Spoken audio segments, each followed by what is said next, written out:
बच्चों नमस्कार। आज की हम इस क्लास में रैखिक प्रोग्रामिंग समस्याओं के विभिन्न प्रकार पढ़ने जा रहे हैं।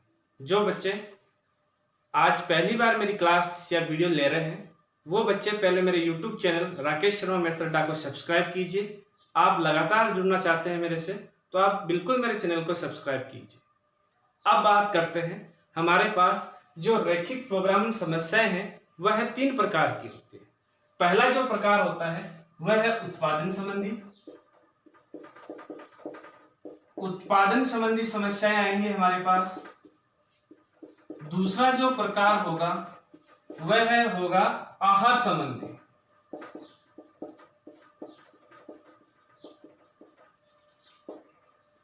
संबंधी समस्याएं। और तीसरा जो प्रकार होगा वह होगा हमारे पास परिवहन संबंधी।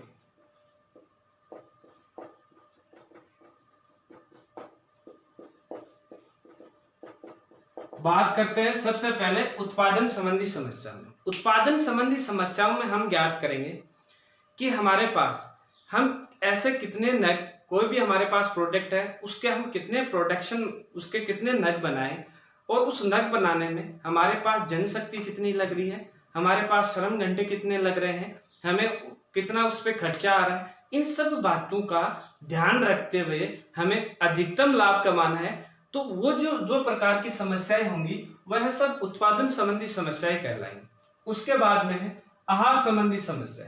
आहार संबंधी समस्याओं में क्या होगा कि हमारे पास कोई एक आहार होगा, उस आहार में हमें जो हमारे पास उस आहार के जो पोषक तत्व होते हैं या घटक होते हैं वो न्यूनतम हो, ठीक है, न्यूनतम हो, जो हमारे शरीर की आवश्यकता को पूरी करते हो, परंतु हमें ज्यादा से ज्यादा हम उसका उत्पादन कर सके, ठीक है। ये जो समस्या आएंगी वो होंगी आहार संबंधी समस्या।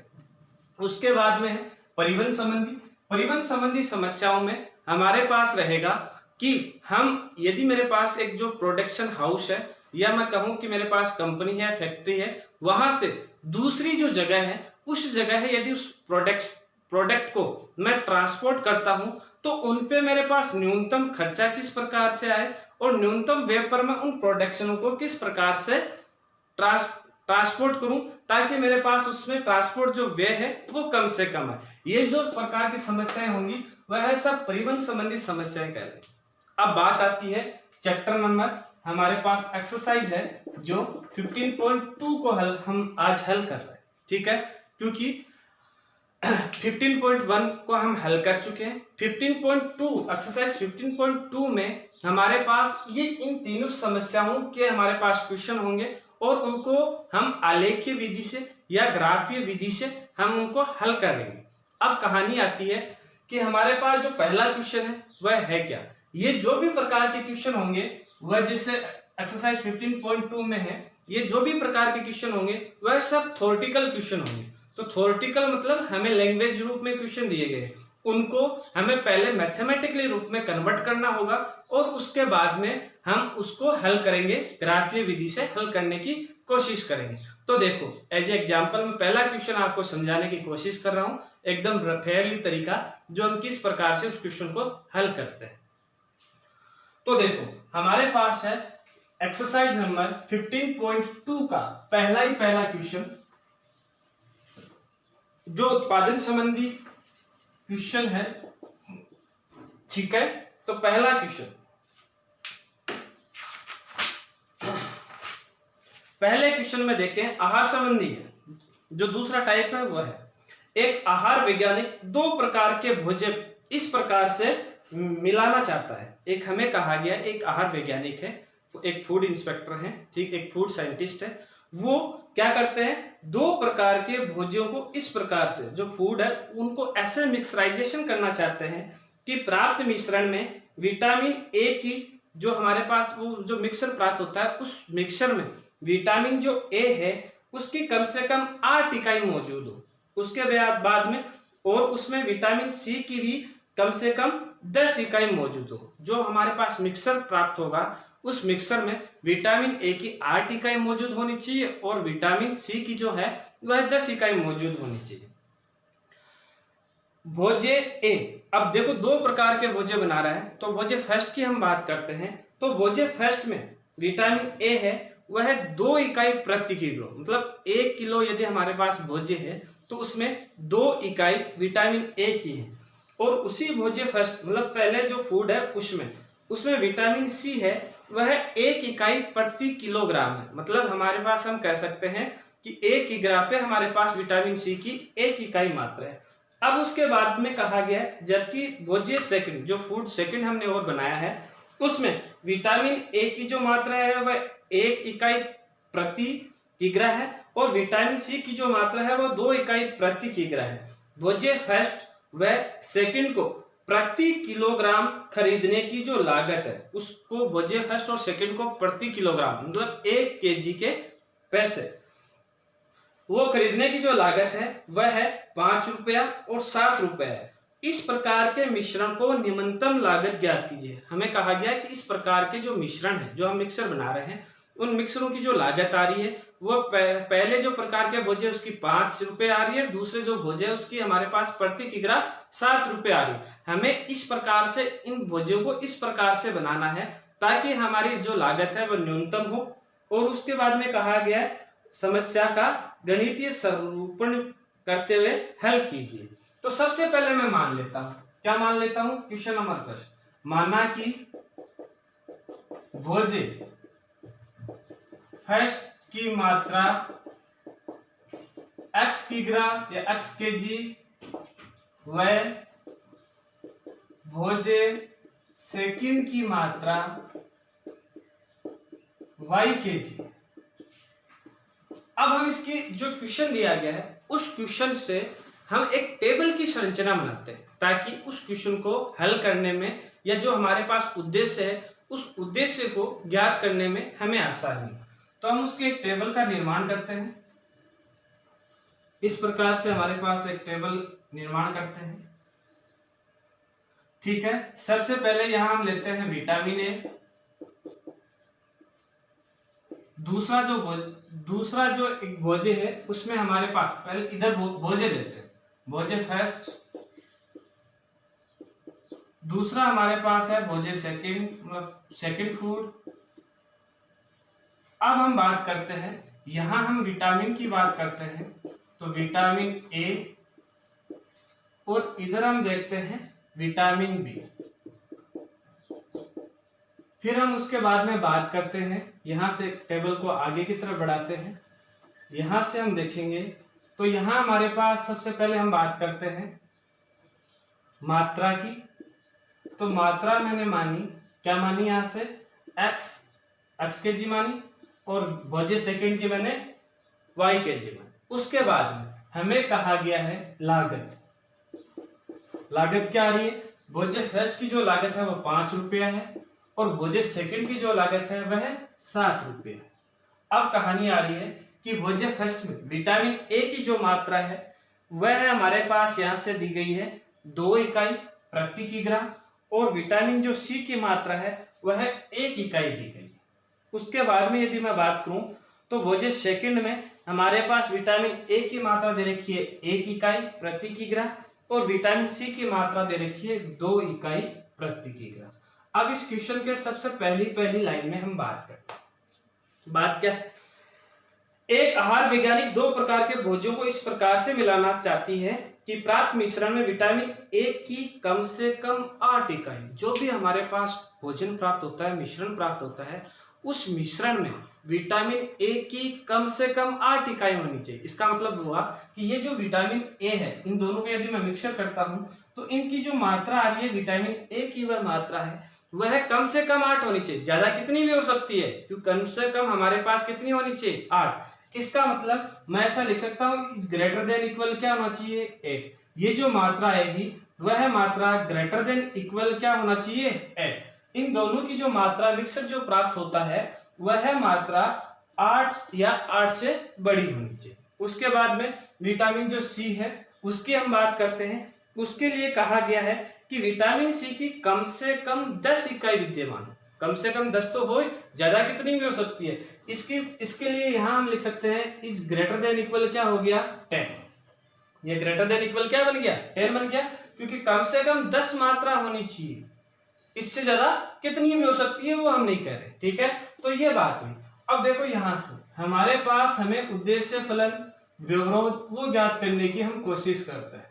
तो देखो उद्देश्य फलन क्या है, हमें कहा गया है कि उन भोज्य की जो लागत है वह कम से कम हमें प्राप्त होनी चाहिए। ठीक है, यही तो कहा, न्यूनतम ज्ञात करना है उसकी लागत। अब देखो एक किग्रा की लागत कितनी है 5, तो भोज्य फर्स्ट की मात्रा कितनी है x किग्रा, तो यहां से इसकी भोज्य फर्स्ट की लागत क्या आ जाएगी 5x। ठीक है, दूसरा भोज्य सेकंड की जो लागत है एक किग्रा की वो कितनी है 7, और हमने कितना माना है भोज्य सेकंड को कितनी मात्रा मानी है y, तो इसकी लागत क्या हो जाएगी 7y। उद्देश्य क्या है, इन दोनों का जो मिश्रण प्राप्त होता है उसकी लागत हमारे पास क्या आनी चाहिए न्यूनतम। तो उद्देश्य फलन क्या हुआ न्यूनतम होना चाहिए, और न्यूनतम में z इक्वल टू क्या आ चुका है 5x प्लस 7y, मतलब हमारे पास ये एक लागत आई और इस लागत का हमें मान न्यूनतम ज्ञात करना है। बात हो गई, ठीक है, उद्देश्य फलन हो गया। अब हम बात करते हैं व्यवरोध की। व्यवरोध कंडीशन क्या है, ठीक है, देखो कंडीशन क्या है, पहली कंडीशन है कि विटामिन ए की कम से कम हमारे पास 8 इकाई होनी चाहिए। इसका मतलब पहले भोजन में हमारे पास 2 इकाई हो रही है, इसकी मात्रा कितनी है x, तो 1 किग्रा में अगर 2 इकाई है तो x किग्रा में कितनी हो जाएगी 2x। ठीक है, यहां से भोज्य फर्स्ट में देखें विटामिन ए की मात्रा क्या है प्रति किग्रा 1 इकाई है, तो y किग्रा में कितनी हो जाएगी 2y। इन दोनों का मिक्सर किया क्या आया यहां से 1y, केवल और केवल y। ठीक है, इन दोनों का मिक्सर किया क्या आया 2x प्लस y। अब ये किसकी मात्रा आई, ये केवल विटामिन ए की मात्रा आई, और विटामिन ए कितना होना चाहिए उस मिक्सर में, भोजन के मिक्सर में आई विटामिन ए की मात्रा, ये कितना होना चाहिए कि कम से कम 8 इकाई होनी चाहिए। तो कम से कम 8 इकाई और उससे ज्यादा कितनी भी हो सकती है ये इधर वाली। दूसरी हमारे पास कंडीशन देखें, व्यवरोध देखें, तो यहां से हमारे पास क्या प्राप्त होता है, देखो जरा, यहां से भोज्य फर्स्ट में विटामिन सी की मात्रा कितनी है 1 इकाई, यदि 1 प्रति किग्रा, यदि x किग्रा हो तो उसकी इकाई कितनी बन जाएगी x, 1 into x। भोज्य सेकंड की जो मात्रा है प्रति किग्रा विटामिन सी की भोज्य सेकंड में वह है कितनी है 2 इकाई, y किग्रा में कितनी हो जाएगी 2y। दोनों का मिक्सर करेंगे क्या आ जाएगा x प्लस 2y। अब इस मिक्सचर में, ठीक है, जो मिक्सर किया हमने एक भोज्य का, उसमें विटामिन सी की कहा गया है कि कम से कम कितनी इकाई होनी चाहिए 10, तो इसका मान कम से कम 10 होनी चाहिए, तो ग्रेटर देन इक्वल क्या हो गया 10। अब देखो दूसरी कंडीशन, भोज्य फर्स्ट और भोज्य सेकंड है, इसका मान x किग्रा और y किग्रा लिया है, ऐसा तो नहीं हो सकता कि माइनस में चला जाए, भोज्य का मान कभी माइनस में नहीं होता, तो हम क्या कहेंगे कि x is greater than equal 0 और y is greater than equal क्या हो जाएगा 0।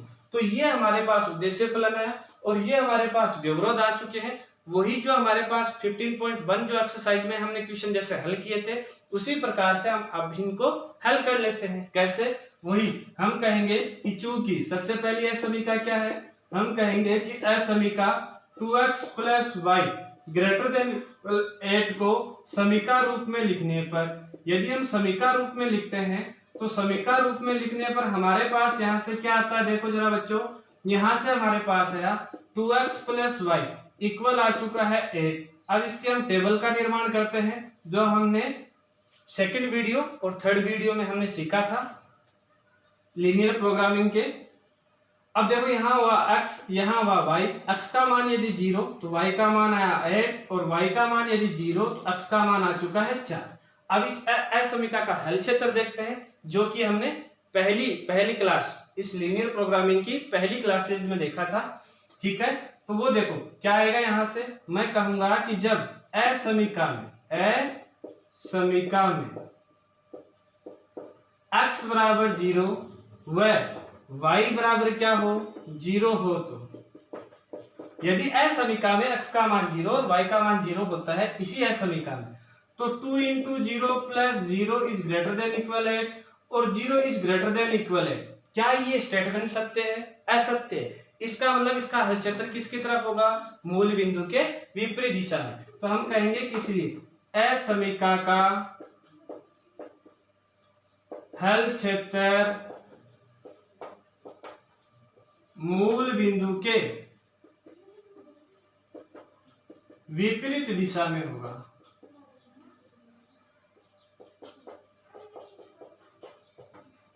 ठीक है, ये हो गई इसकी बात। अब हम बात करते हैं दूसरी, ठीक है, दूसरी है समीका की। मैं इसको मिटा रहा हूं बच्चों।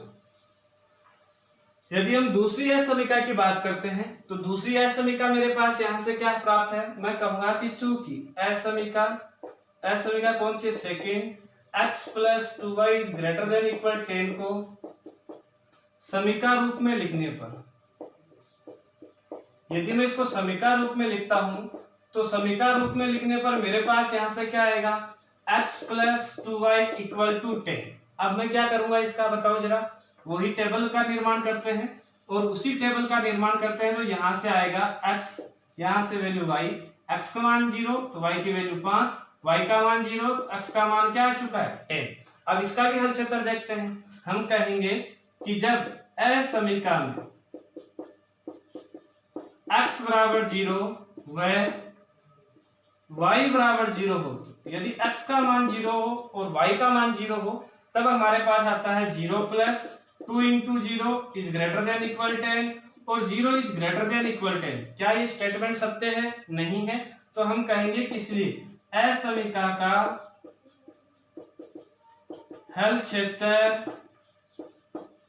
मूल बिंदु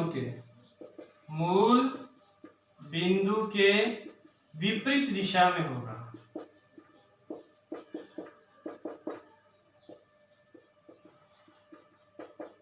ठीक है, अब हम बात करते हैं इसके ग्राफ की।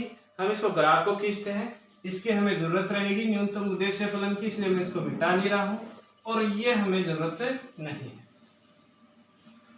ठीक है, अब हम ग्राफ बनाता हूं। यदि मैं ग्राफ बनाता हूं तो देखो बच्चों,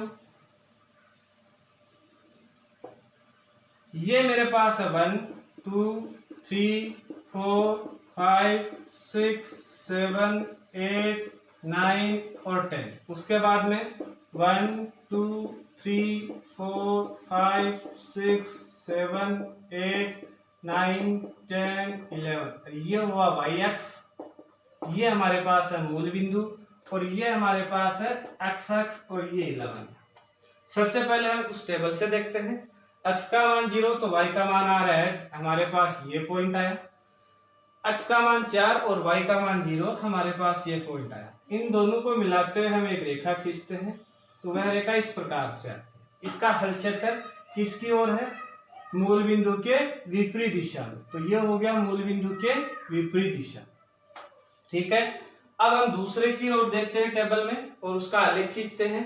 x का मान 0 तो y का मान है 5, हमारे पास ये पॉइंट आया। x का मान हमारे पास अगले में है 10, y का मान है 0, हमारे पास ये पॉइंट आया।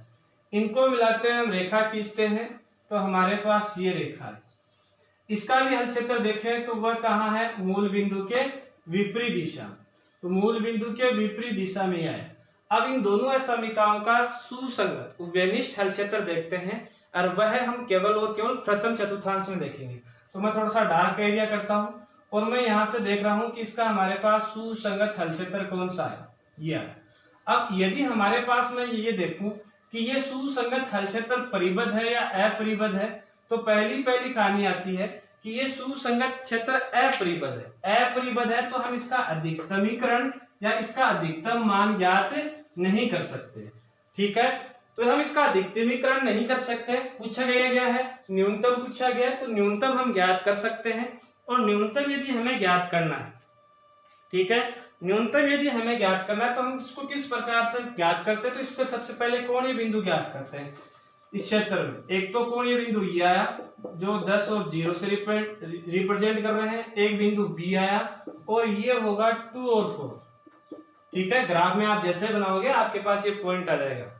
उसके बाद में एक कोणीय बिंदु ये लेते हैं और ये तो इसका तो कोई मतलब नहीं है क्योंकि ये उभयनिष्ठ क्षेत्र में शामिल नहीं है। शामिल कौन है, ये वाला पॉइंट। और यहां से हम देखते हैं कि c की वैल्यू हमारे पास आ रही है 0.8। अब हम इष्टतम की गणना करते हैं। इष्टतम की गणना करते हैं तो मैं लिखता हूं यहां से इष्टतम की गणना। यदि इष्टतम की गणना करते हैं तो हमें केवल और केवल कोणीय बिंदु और उद्देश्य फलन की आवश्यकता है। यहां से मैं देखूं तो कोणीय बिंदु को लिखते हैं, तो यहां तो लिखते हैं कोणीय बिंदु। उसके बाद में यहां देखते हैं उद्देश्य फलन। उद्देश्य फलन है z बराबर क्या आया 5x प्लस आ चुका है 7y। यहां से कोणीय बिंदु लेते हैं a में देखें उसके निर्देशांक है 10 और 0। कोणीय बिंदु b जिसके निर्देशांक है 2 और 4। कोणीय बिंदु है c और जिसके निर्देशांक है हमारे पास 0 और 8। वो उद्देश्य फलन में रखते हैं। उद्देश्य फलन में रखते हैं तो यहाँ से आता 50, यहाँ से 10 और 28, यहाँ से 38। ठीक है, यहाँ से देखें तो 56। सबसे न्यूनतम मान देखें तो हमारे पास यहाँ से 38 हमें प्राप्त होता है जो कि इसका न्यूनतम मान है, परंतु क्षेत्र कैसा है अपरिबद्ध है। ठीक है, तो यहाँ क्षेत्र जब अपरिबद्ध आ गया तो इसका मतलब यहाँ न्यूनतम वैल्यू के लिए पूछा गया है, तो उद्देश्य फलन के साथ हम इसको न्यूनतम वैल्यू मानेंगे और फिर हम उसका आलेख खींचेंगे असमीका का। और यदि वह असमीका का जो हल क्षेत्र है यदि वह इस उभयनिष्ठ हल क्षेत्र से नहीं गुजरता है, या मैं कहूं इस सुसंगत हल क्षेत्र से नहीं गुजरता है, या कोई भी उस असमीका का कोई भी बिंदु इस सुसंगत हल क्षेत्र के साथ साझा नहीं करता है, तो वह न्यूनतम मान है। यदि हमारे पास कोई भी बिंदु इस सुसंगत हल क्षेत्र में स्थित पाया जाता है उस आलेख का, तो वह हम उसका न्यूनतम मान भी प्राप्त नहीं कर पाएंगे। हम कहेंगे चूंकि सुसंगत हल क्षेत्र अपरिबद्ध है, इसलिए यहाँ 5x plus 7y is less than equal, इसका मान न्यूनतम होना चाहिए, तो लेस देन इक्वल क्या 3 है। अब इसका हम आलेख खींचते हैं इस ग्राफ में।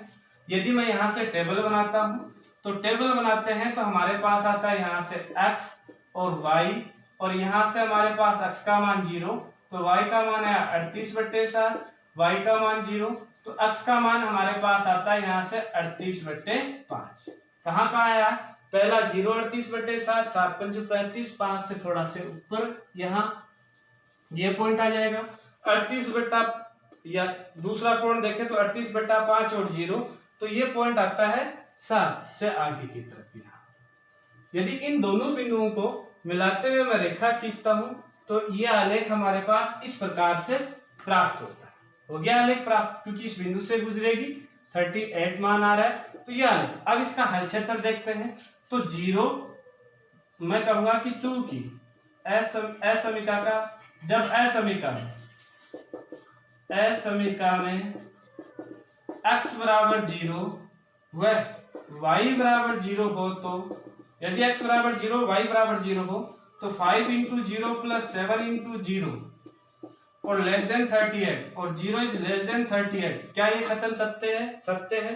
हम कहेंगे कि असमीका का हल क्षेत्र किसकी तरफ होगा? हल क्षेत्र मूल बिंदु की तरफ, बिंदु की ओर होगा। अगर मूल बिंदु की ओर होता है तो इसका जो असमीका का हल क्षेत्र इस तरफ आया, मैं देख रहा हूं कि इसका हल क्षेत्र और इसका हल क्षेत्र दोनों का हल क्षेत्र क्या है? अलग अलग है, कोई भी बिंदु इनमें साझा नहीं कर रहा है, तो हम कहेंगे मूल बिंदु की तरफ है। हम कहेंगे कि चूंकि असमीका 5x plus 7y is less than 38 का कोई बिंदु सुसंगत हल क्षेत्र में साझा नहीं है, इसलिए न्यूनतम मान, तो इसलिए हमारे पास यहां से न्यूनतम मान कितना आ गया? 30 है। तो इस प्रकार से हमारे पास यहां से न्यूनतम मान कितना आएगा? 38 होगा। कौन से बिंदु पर होगा? यहाँ से 2 और 4। इस प्रकार का मतलब है कि हमें एक भुजा बनाना है और उस भुजे में जो भुजे फर्स्ट है मिक्सर बनाना है भुजों का, तो उस भुजे मिक्सर में भुजे फर्स्ट 2 किग्रा होगा और भुजे सेकेंड है 4 किग्रा होगा, तभी उसकी जो लागत है वह न्यूनतम हमारे पास कितना होगी? 38 होगी। और वह जो सभी जो कंडीशन थी हमारे पास, उन सभी कंडीशनों को क्या करेगा? फॉलो करेगा। आज की क्लास में बच्चों इतना ही। नेक्स्ट क्लास में हम एक्सरसाइज 15.2 के आगे के जो क्वेश्चन है उनको हल करेंगे। आप ज्यादा से ज्यादा मेरे YouTube channel Rakesh Sharma maths अड्डा को सब्सक्राइब कीजिए, ज़्यादा से ज़्यादा शेयर कीजिए अपने दोस्तों के साथ। धन्यवाद।